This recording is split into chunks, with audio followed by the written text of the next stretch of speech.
What was the main reason why you wanted to come here?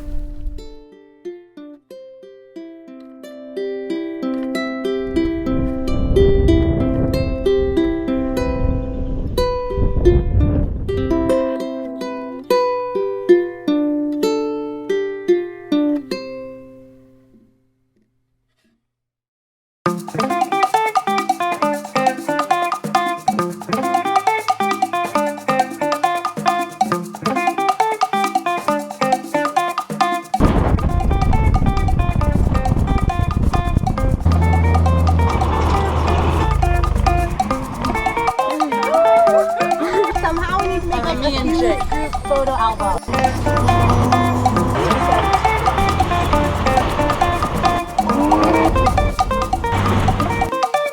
It feels real. It feels like I'm actually in the wild.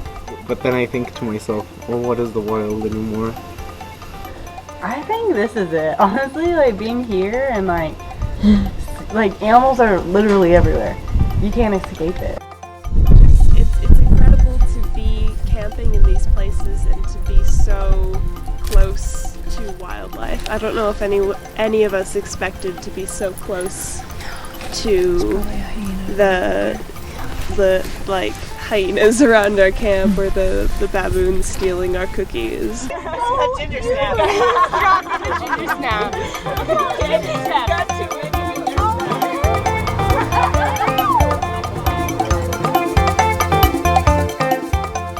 My expectations for this trip was to be shocked, and definitely I'm being shocked every minute. But one of my expectations was when we come here, we'll be close to earth and close to animals.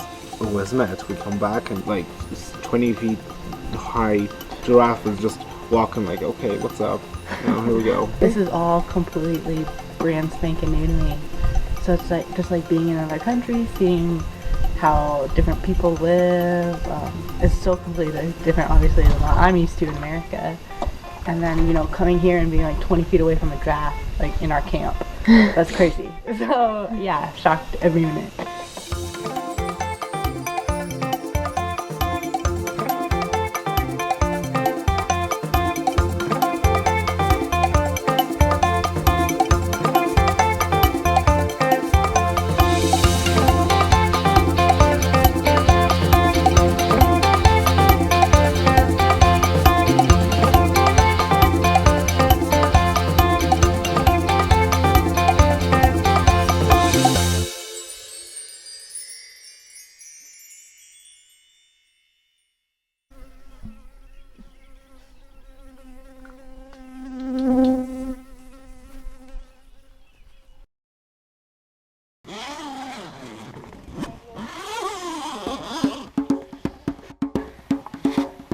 Good morning. It's like day three. Day camping. It's day 3.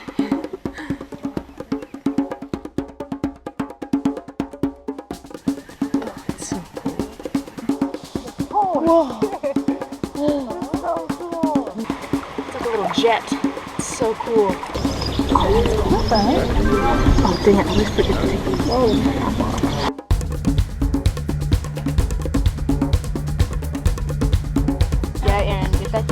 Get in the D. Oh, on your face. Oh, is that burnt? No, you're supposed to put on your face. Oh, That's what it says. does it? Just not Yes! just not in your eyes or your mouth or, like, on the back. your ears. It says, I swear. Hold eye open and rinse slowly and gently. They say they're using like watermelon or pumpkin. Oh. Oh, you can't eat watermelons? No, no.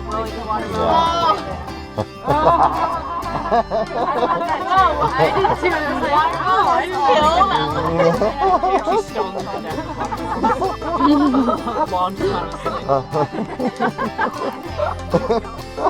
I'll need your sass right now. Sitting across a bank around I ain't being. That's a wasp. That wasp. I've never been stung by a bee before. I'm like deathly afraid of them. Today's been that day where everybody's been chatting. I mean, it's just cool because we're all becoming friends.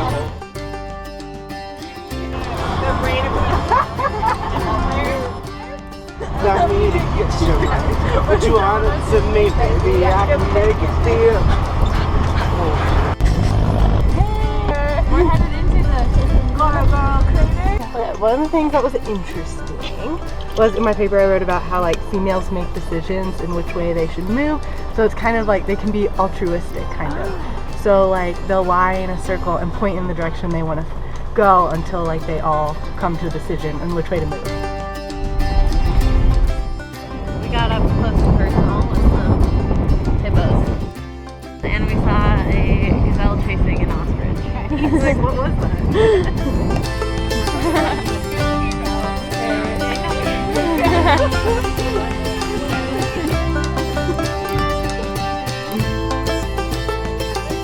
Just keep doing what you're doing, guys. Your own little crater. Looking at all. Crater within the crater. So you can just sit there and contemplate life like shit. Okay. We gotta shoot enough to cover up this whole completely.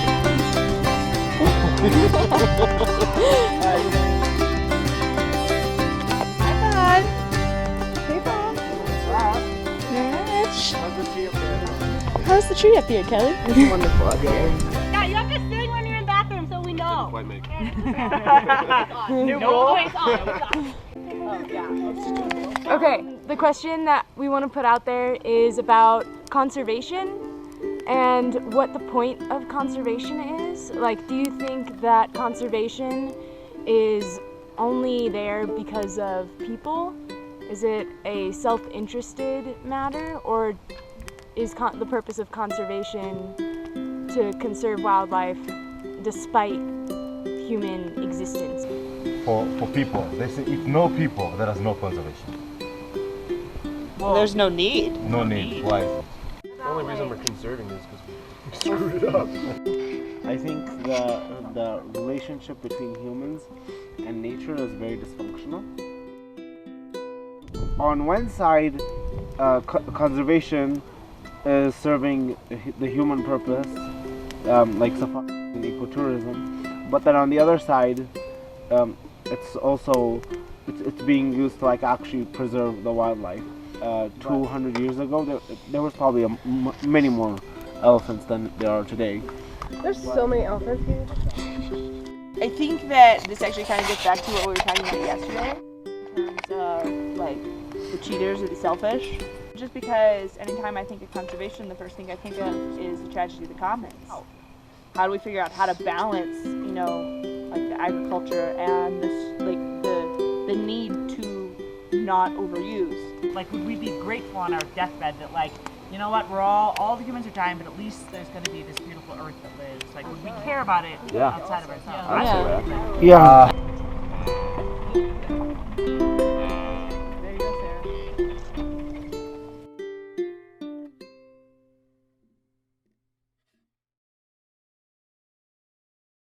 I think we're entering an age where it's not enough to be a citizen of one country. I think we need to be global citizens because we're all connected as people, and the best way to become a global citizen is to meet our fellow citizens.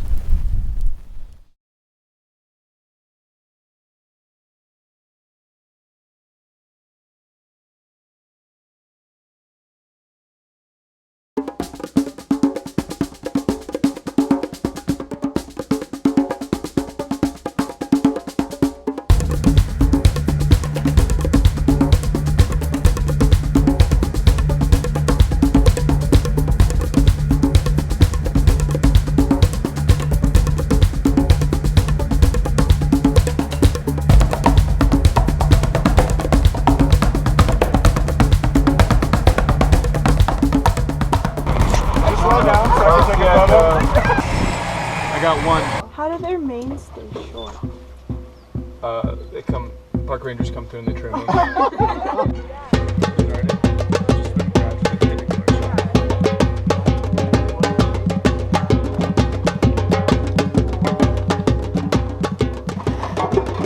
What is this? Is this honey? I guess it is. What's for dinner, man? Hiyo takwenya. Ego! There you go. Ah, thank you. There you are.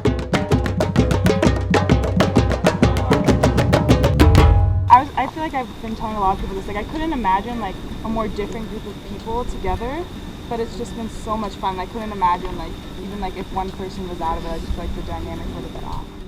Because since I'm so sensitive and love this sharing stuff, we decided to take it to the next level. One, to reflect on our time so far, because we're about 2/3 of the way through it, and start, you know, getting mentally ready for the last third so we can make the most of it, as well as sharing some love with the group. So for me, peak so far was when we walked out of the Bedford onto that little platform above the crater and just looked at like this vast, you know, just beautiful scene. I was telling Matt the other day, I feel like I never felt like so insignificant at that time, like looking out over that. It was absolutely incredible. And then personal shout out to Jordan for loving lions almost as much as Fahad loves elephants. The other day when we were almost. Fahad is on another level. The other day when we were in the crater, Matt was on a roll just being like, I want to see a hyena. And then Michaela's like, look, 12 hyenas. So Jordan came up at lunch and was like, Matt, repeat after me. I want to see lions. And then she joined our car, and no more than like 10 minutes later, we strolled up on those 4 lionesses under the tree. Like right there, it was absolutely incredible. I love that. She did. She was in the window, like it was absolutely, that was awesome. I'd like to give a shout out to Michaela, because I wouldn't see half of the things I've seen if not for her incredible eyesight. So thank you very much. And I'm gonna sit next to her a lot more. The crater? Damn. I like after that it just goes ... exclamation. I need more adjectives. The amount of animals we've seen. Yeah. The fact that they bite. I only have one bar that's I have this. Like it's fine that you fly around and whatever, but the fact that they bite just makes it them 10 times annoying. Damn them. Right? Yeah. My robe would have to be my weird heat rash / fungal infection. I don't know what it is. It's going to show security between that kind of Have you been in West Africa? No, but it was East Africa and I got this. You have to check out this bug. It's insanely big. This is my hand and this is the bug. Wow. I haven't been bored 1 minute with me.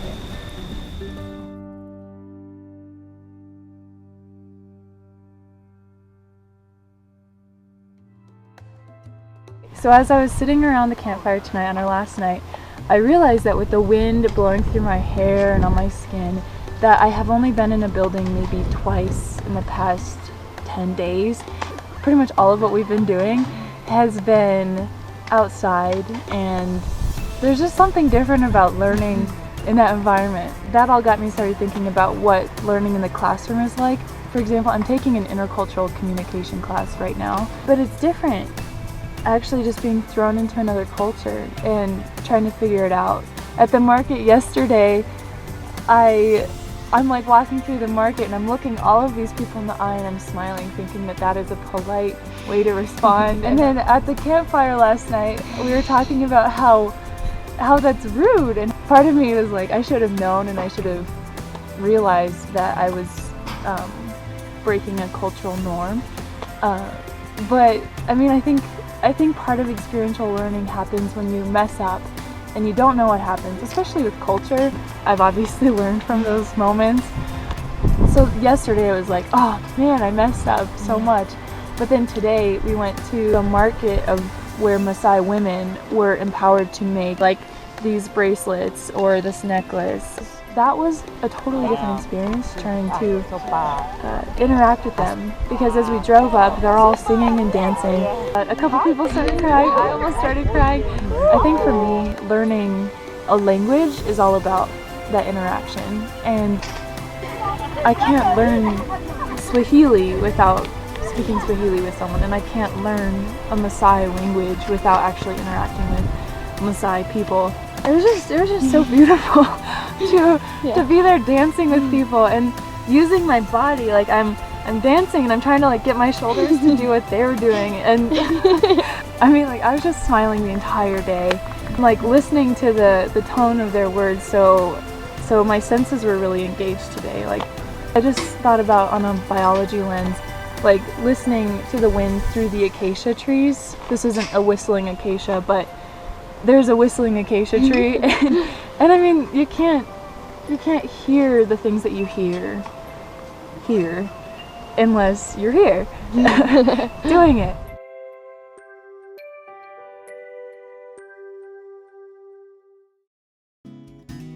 I think one of the biggest concrete things that I'm taking away is just like the value of experiential learning, especially because like I came into like class knowing absolutely nothing about biology. What a giraffe looks like. Also, like I'm going into the business world. I'm starting my career in corporate accounting. This experience is so valuable to me and like the decisions that I'll make in my career.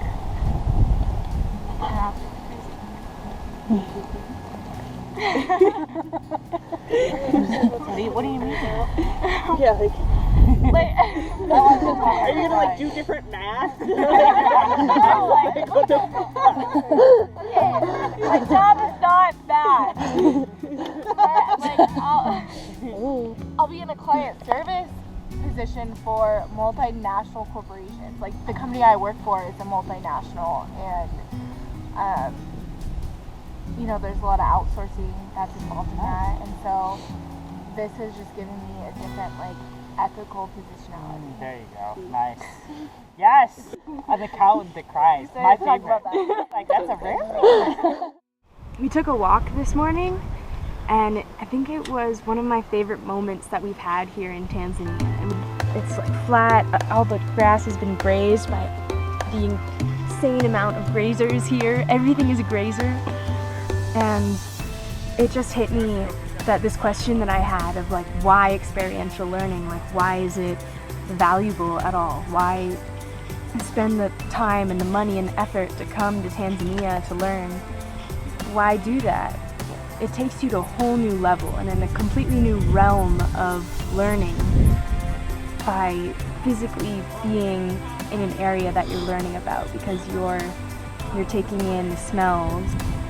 Smells cannot be shared with a video. When we stopped at the hippo pool and that like rank, like nasty cesspool of hippos like wallowing in their own feces, you can't get that from a video, or you can get it described like I'm describing it here, but you won't know what it smells like unless you come to Tanzania, you visit a hippo pool, and then you will know. The feelings of sunburn and bug bites. I got a lot of bug bites and a lot of sunburn on this trip, and it was awesome. Like, yeah, it's painful, but it's like, wow, that bug can really mess you up. I think when you're learning about something and you're removed from it, like remotely, there's a bit of a disconnect between you and what you're learning about. And the amazing thing about traveling to the place that removes that distance, it removes that barrier. Hashim shared with us on our very first night, he was giving us a safety talk. And you're all around the campfire at Tarangire, and he says, you guys, you have to understand, there are no fences here. And we look around and he's right, there's giraffes walking into our camp, there's baboons like running up and stealing jars of like cookies out of the truck. There are no fences here.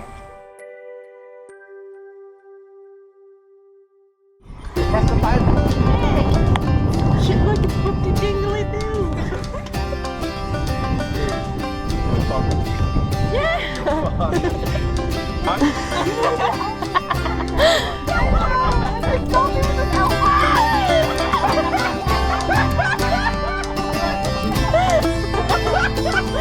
Yeah! So personally, I love Timbos a lot. Timbos are elephants, and throughout the entire trip, I've always wanted to see them. But we're on the giant Bedford, and we don't actually like see the size comparison of an elephant to a human.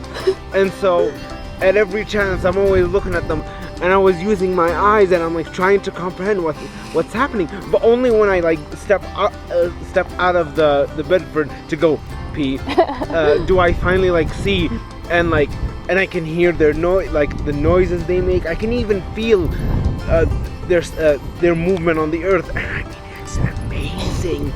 Gee whiz! Oh my god, and have you smelled them? I mean, okay, they have terrible digestive systems, they poop a lot, but still I love them. I will not judge. I mean, wow.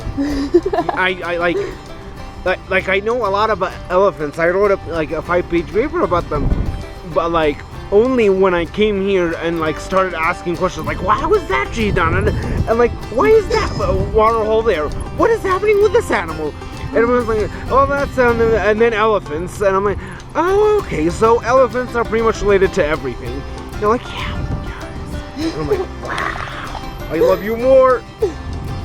Take me with you. My feelings and like my everything, my learning just like went like poof. I like no adjectives. No. Okay, high five. You see that and you have a human interaction with animals and with people that you can never do unless you're in a completely different setting, unless you're in that place. We learn best when you're doing and engaging, more so than hearing about how other people engage. If I've learned anything from this trip, it's that like culture and biology have to go together, they're inseparable. It's like, it just makes sense now that we've lived it. Personally, it was a beautiful experience, but also it was kind of a darker experience for me. Yes. I know, I'm gonna be that guy. You guys might have noticed that leopard really bothered me. It's terrible, yeah. This is really bothering me. That's one way of describing it. And I'm still kind of trying to figure out what that meant. But sitting there and the leopard looking at me, I realized like I'm part of the problem. I know like in a couple months I'm going to be shipped off to Georgia and got a bunch of training. I'll be in the Army for a few years. I'll have to shave everything. But like after that, the world is my oyster, and I'm gonna make it the best oyster. Not only for me, but for everybody, the planet. I don't know if it's possible, but I'm gonna do something. So that's what I got.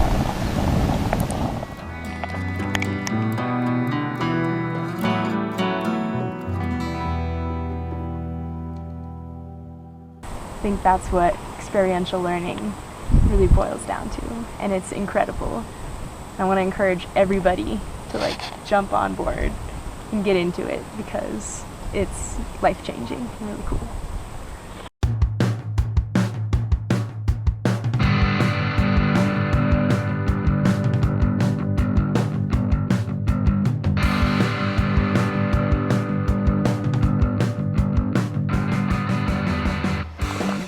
I'm Kelly. I'm Erin, and I'm a senior biology major, and I'm a senior psych and comm major. And I'm from Ben.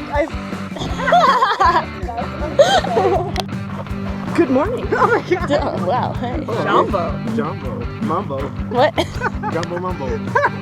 I'm Krista. I'm Fahad. I am a communications major. I am a grad student at the University of California. I'm a business, marketing, and economics major. Well, 2 technically. I'm from Kuwait, and yeah, I'm on the back. My name is Fahad. Yeah, that's too. So you should feel good with mom. Hi, I'm Dee. I'm a senior communications major. I'm so excited to be here. I'm Mary. I'm a junior organizational communications major from Seattle, Washington. I'm from Lake Forest, California. Awesome. I didn't want to be in it anyways. Hi, so I'm Matt. I'm a comm major. I'm a senior at the University of Portland, and I'm from Colorado Springs, Colorado. Ready to rock. Ready to rock. Okay. Where are you from? What's your name? My name is Ryan Patrick O'Brien Kane. I'm a senior biology major, and I'm from Portland, Oregon. Hey, I'm Carissa. I'm from Tucson, Arizona, and I'm studying communication and German. And I'm Michaela. I'm also from Arizona, and I'm also studying communications and German. Sweet. Cool. Okay. I'm Jordan Petrie. I am studying communications, and I'm from Juneau, Alaska. What are we doing? I think we're just gonna.